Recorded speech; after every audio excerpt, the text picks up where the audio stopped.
मला वाटते हा विषय हायकमांडचा आहे आणि पक्षश्रेष्ठी जो निर्णय घेतील तो आम्हाला मान्य आहे।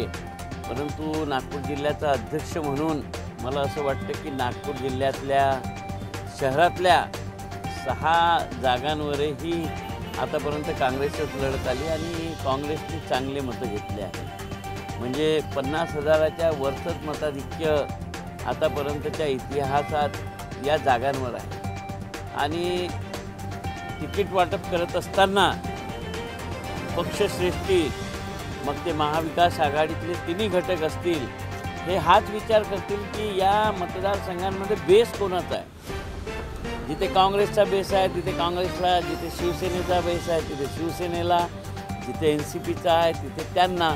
तर मला वाटते की नागपूर शहरामध्ये काँग्रेसचा बेस आहे आणि आतासुद्धा लोकसभेमध्ये जवळपास 5.25 लाख मतं आम्ही घेतलेली आहे आणि प्रत्येक मतदारसंघामध्ये हे मताधिक्य काँग्रेसचं आहेच आणि आतापर्यंतच्या ज्या विधानसभा झाल्या आहे तर तिथे लढत काँग्रेस विरुद्ध भाजपा अशीच झाली। म्हणून मला वाटते की नैसर्गिक प्रक्रियेमध्ये या 6ही जागा काँग्रेसलाच मिळाल्या पाहिजे।